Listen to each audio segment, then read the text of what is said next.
Hello, and welcome to the Wheel of Time Rewind podcast. I'm your host, Dylan Stoll, and I'm joined by my friend, Michael Whifford. Hey, guys. So, it feels like forever since we've been back here because it's been 2 weeks since Mike and I have done a recording. So, forgive us if we're a little rusty, but we're jumping in here. So, today what we're going to be doing is we're going to be going over what we know about Season 2 so far as casting decisions, as far as new additions to the cast and recurring cast that we will be continuing to see. And we're also going to go over some Twitter questions or Twitter feedback, I guess however you want to call that. But before I do that, just a friendly reminder, if you'd like to get in contact with the show, you can email us at wheeloftimerewind@gmail.com. Or if you're on social media, on Instagram and Twitter, we are at WOT Rewind. Tag us, mention us in things, send us your theories, send us your thoughts on the show, or the books, because we're about to dive back into book reading season, which is awesome. Ooh. Yeah. So, without further ado, Mike, let's kick off with some Twitter feedback first. Yeah, and just to add on, our next episode is going to be predictions and spoiler talk, like kind of the big things we think are going to happen in Season 2.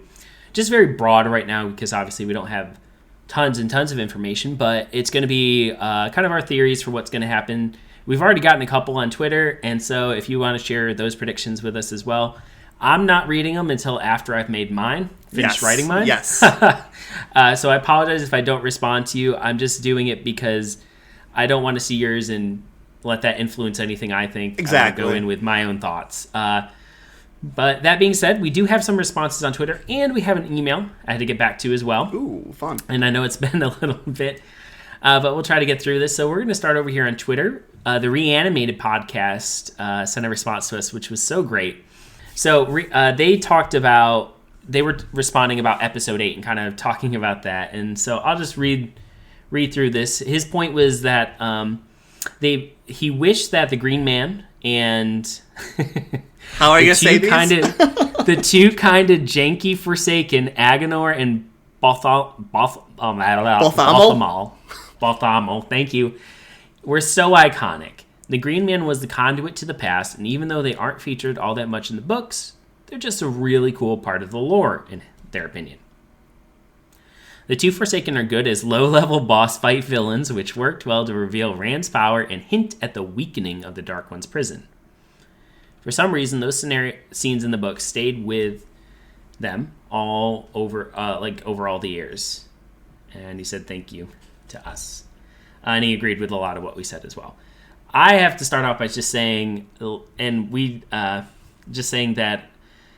after reading the books, this is something, every time I reread the first book, I remember. I know at the end, I'm like, isn't there that one mummy Forsaken, like mummy looking Forsaken, and the Green Man? Like, I do remember the Green Man, even though he is only really in this book, and then they're kind of mentioned in another book. You know, yeah. They're not really. They don't have a big part, and the Green Man seemed like a character, like a very specific character, but at the same time you realize later on that he's a species. Yeah.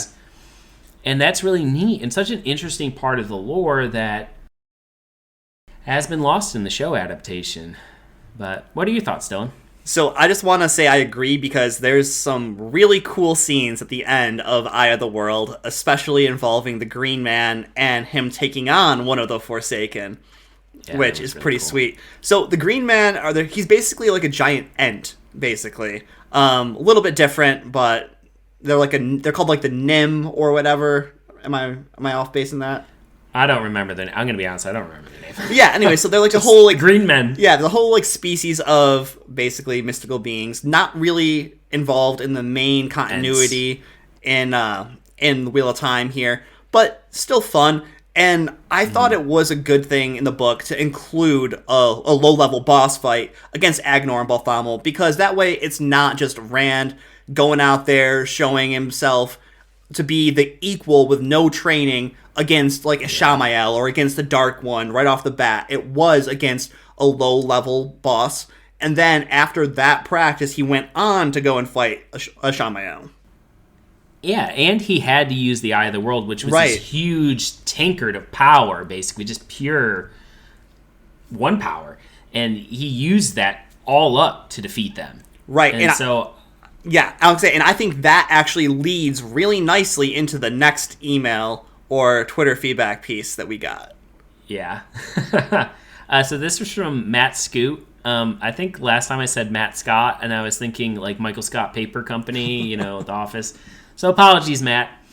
That's my fault. If you haven't learned from now, apparently I'm just like really bad with names. My students yell at me all the time. My main prediction is that we get Selene, meaning sugar. I don't want to read. Sorry, I don't want to read the. I'm scrolling up. Block that out. Block that out. Oh gosh. Okay. So he ranked his episodes. He said 3 was his favorite, which I think we both really enjoyed 3. Yep. I think you had it higher, didn't you? Wasn't that your highest? Yeah, I had it higher. Yeah. And then 1 and 8 was his least favorite, so hey, I feel that. I wonder why. Oh, Rafi. Anyway, happy birthday, Rafi. We appreciate that you brought our beloved tale to the screen, but maybe let others. Sorry. Getting back to Matt Scoot's question. Yes. Honestly, he said 1 and 8 were his least favorite, and the other one's somewhere in between, which is, pretty fair.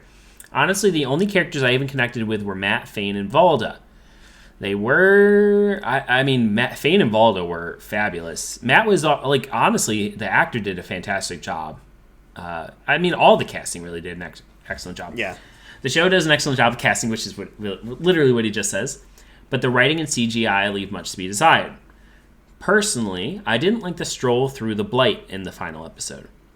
I didn't like how they amped up the power level of the one power at the end of the season finale with all the newbie channelers taking out an entire horde. 20,000 Trollocs. Yeah.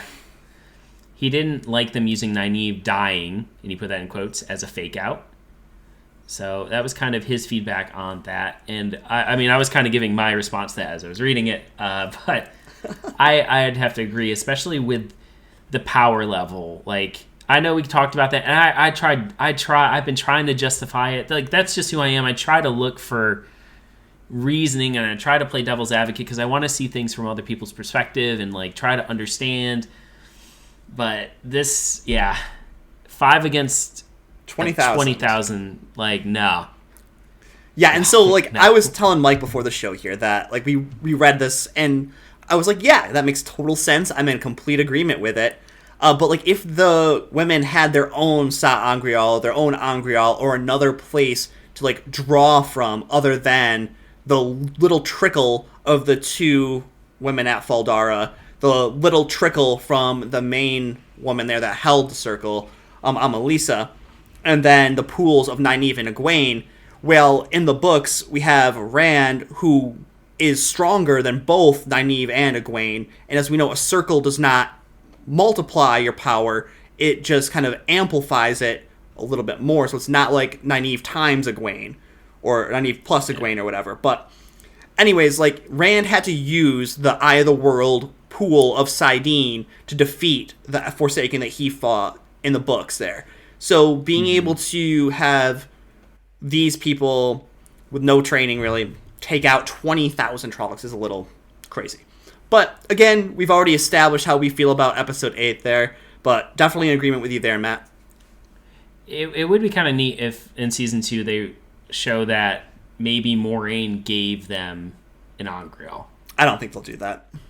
I don't think they would either, but, Anyway, so our last response here was from Chris Allen, and Chris has responded a couple times, so thank you, Chris. I did tell you, you had sent this a little bit ago, and I told you, hey, I'm gonna hold on to this and share it later on. He did some positives and negatives for the last episode, and he did some season thoughts. I'm really just gonna hit the season thoughts because you got a lot in here, bud.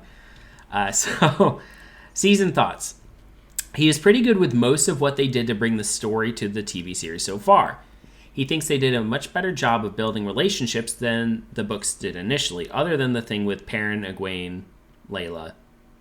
another way to cause Perrin to shy from violence, could have been used, and why did we even need to have the conflict of him having feelings for Egwene? Right. Seems like they wrapped that up quickly in episode 8. I hope, anyway. Hopefully. Yeah. I think we both hope, all of us hope, that was quickly wrapped up as well.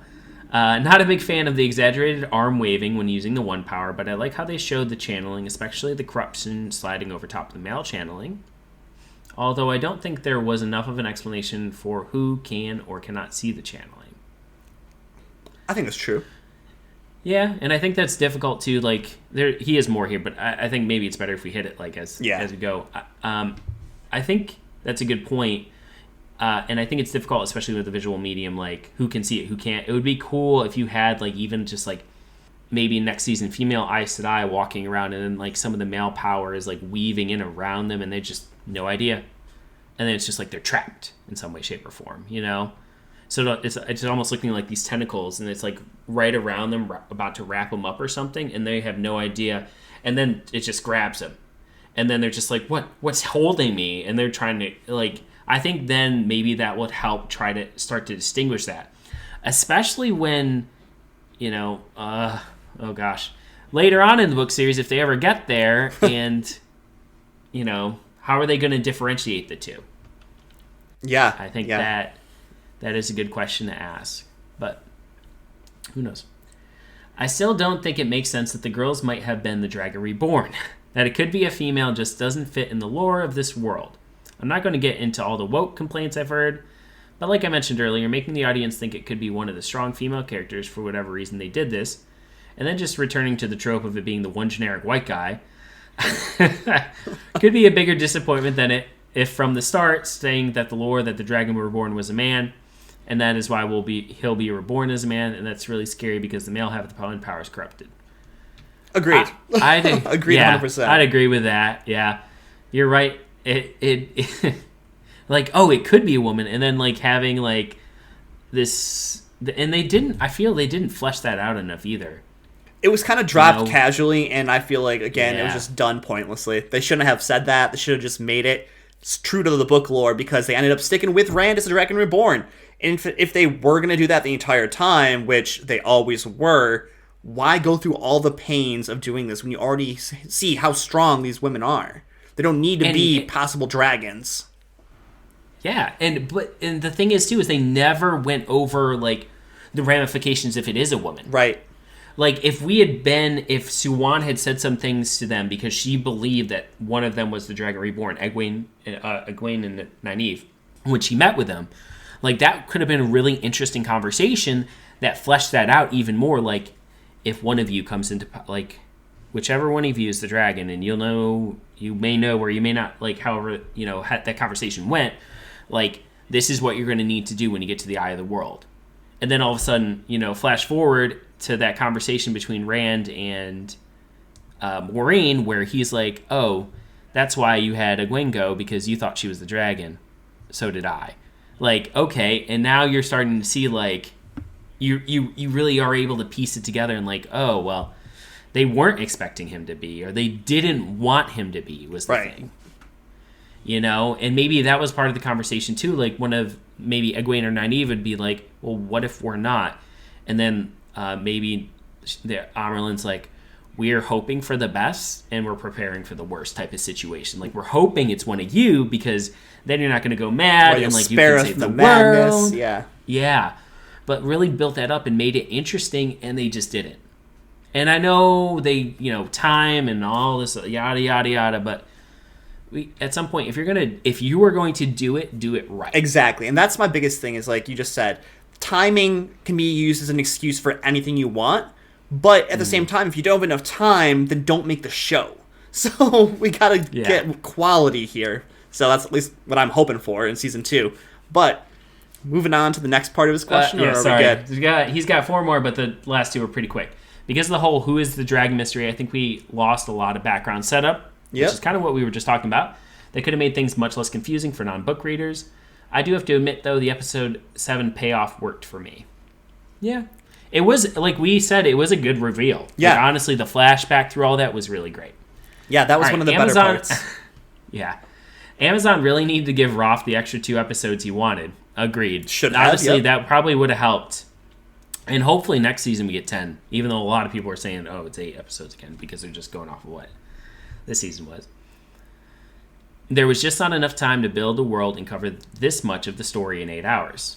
Even another 30 minutes in the finale would have really helped. Would have been I'd agree great. with that. Or as much as I liked episode 4, 5, and 6 had great tower politics introduced, I feel like more of that time would have better served the main cast in the first season. Yeah, that was Dylan's point when we were doing the episode rankings. Right. I mean, I loved it because it, again, helped build the world, but you're right. When we think about this or that, it probably would have been better to do that. All right, his last 2 points. Speaking of, this cast is killing it. 100% agree. Yeah, like it so far.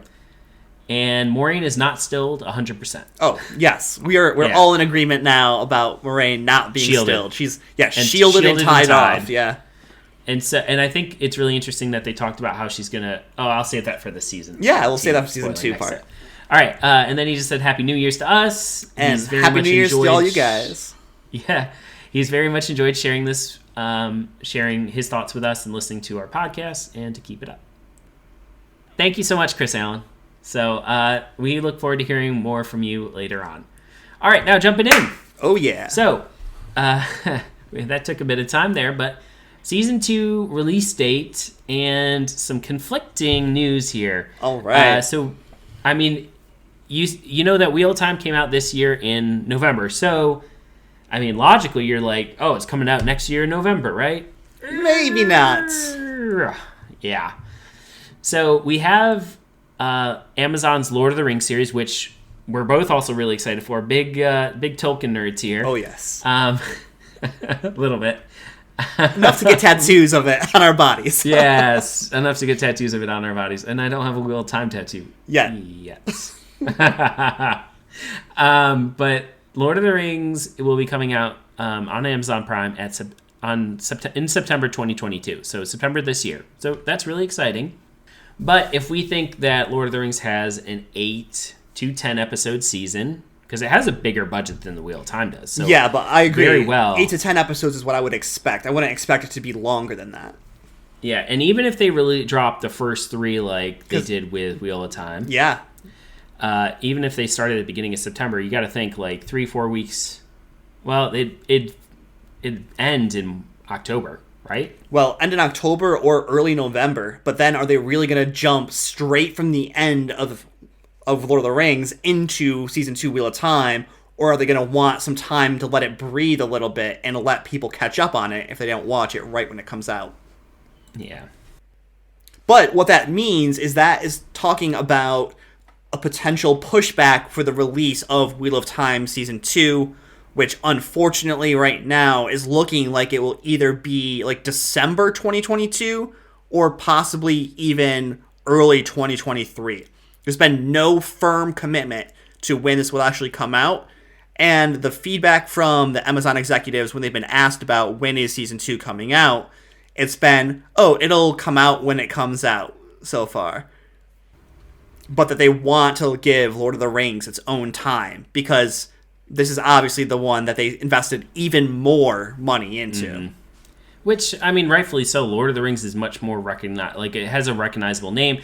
And, like, the movies have set up so millions of people know what it is. Whereas Wheel of Time, while there's millions of book readers, you know, it didn't have, like, a huge movie release and, like, been part of pop culture before. Like, it's not as popular. We'll just be honest with that. But something to also bring up around Lord of the Rings, the series for Amazon here, is that I think that they're going to be doing the Second Age for this one here. Like, they're not going to be doing the journey of Frodo, the journey of Aragorn, and all of them. It's already been done. Right, that's already been done multiple times. But this is going to be a part of Lord of the Rings lore that's only ever really been explored in Silmarillion and Lost Tales. Such a good book. So I'm really excited to see what they do with this, because the world is so wide open and it's never been attempted before. So pretty excited about it. I'm just hoping that we don't have as big of a letdown for that.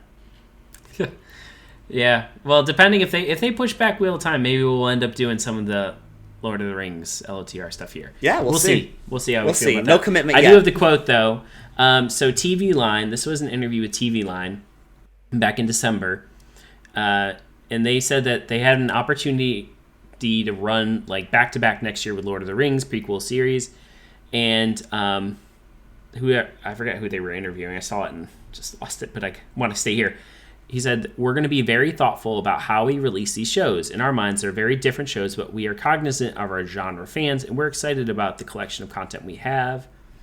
Those two, along with The Expanse and The Boys, Carnival Row is coming back, and we have a fantastic show with the Westworld creators. That's going to be cool. Mm-hmm. And so they have a lot going on, and so they're going to want to make sure that they don't stack these right on top of each other and kill, like Dylan was saying, kill the Wheel of Time's second season by putting it right after Lord of the Rings. So I'd expect that they honestly move this probably into like maybe like February and have it in like a different slot during the year almost. I would think that's probably a smart thing, because like you said, they have all those other shows as well, and they want to make sure that all of those shows, even if they're different genres, that they're bigger flagship shows, like The Boys especially, which will be coming out soon, which I'm excited about too. But they want to make sure all of them have their own time to breathe. They want to make sure they aren't cannibalizing themselves by putting all of their great content too close together. Yeah. And so that's really important as we go forward. So something to keep in mind. But let's get to the more meat of here. We're going to talk about the Season 2 cast, the people we know so far, and some recurring cast members, which a little spoilerish, I guess, with at least one person.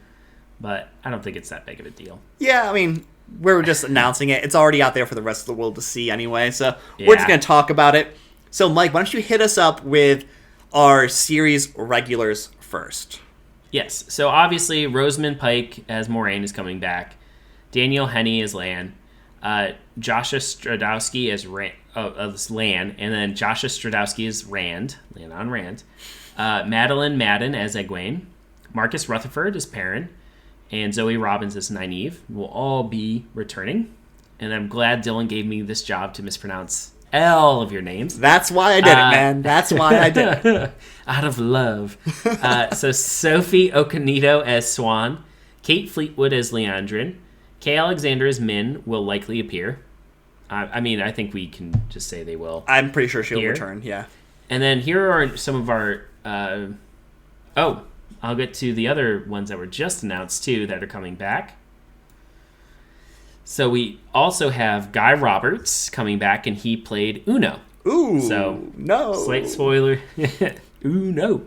It's a slight spoiler there that he will be back, even though at the very end of Season 8, it looked like he died.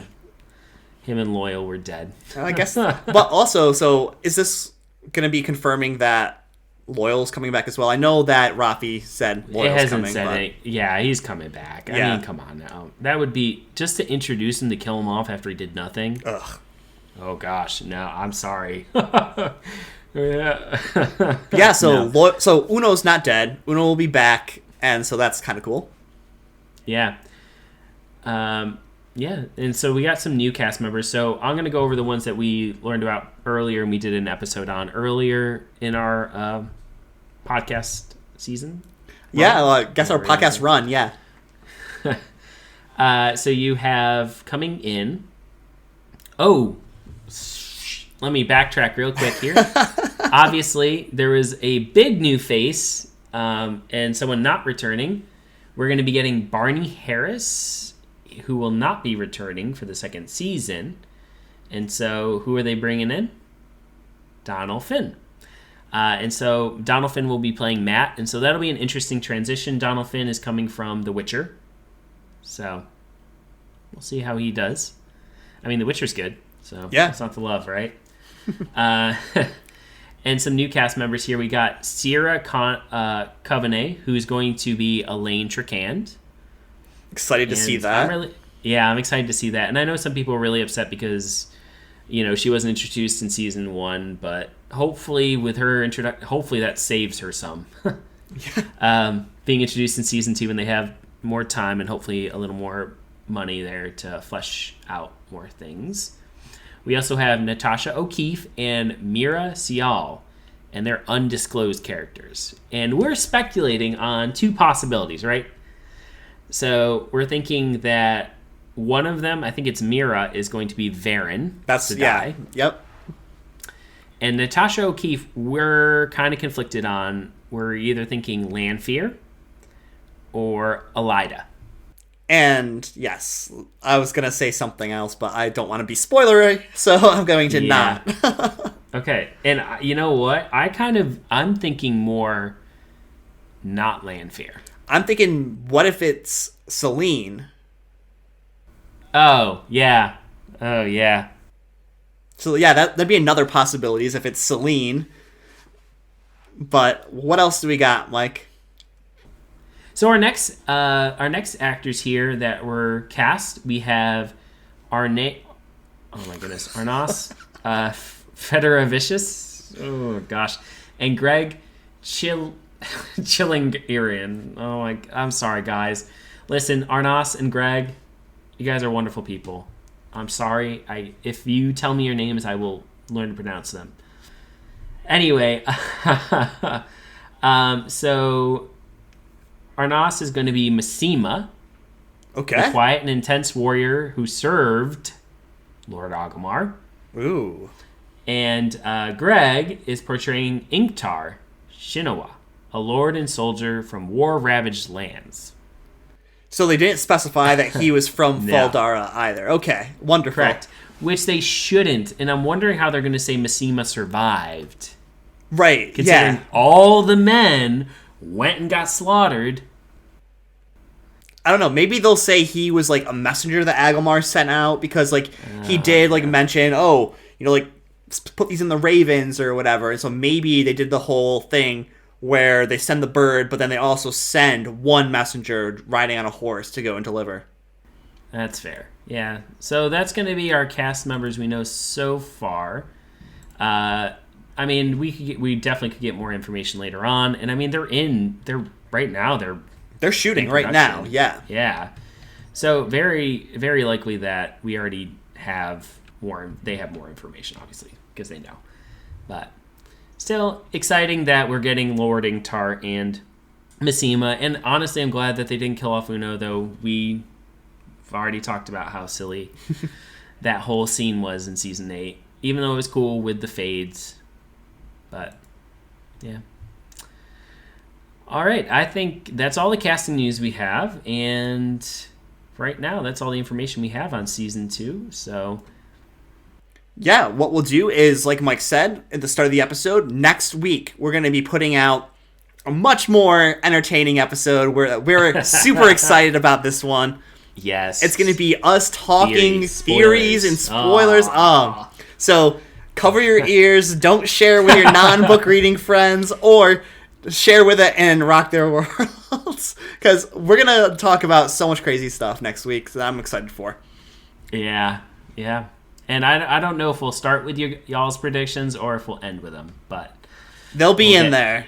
Yes, they will be in there. As every ones we get, we'll share them. Yeah, so as long as they're nothing too inappropriate. But that's also a reminder that if you do have any theories or any comments about the show, again, just hit us up on the socials at WOT Rewind. Send us an email, wheeloftimerewind@gmail.com.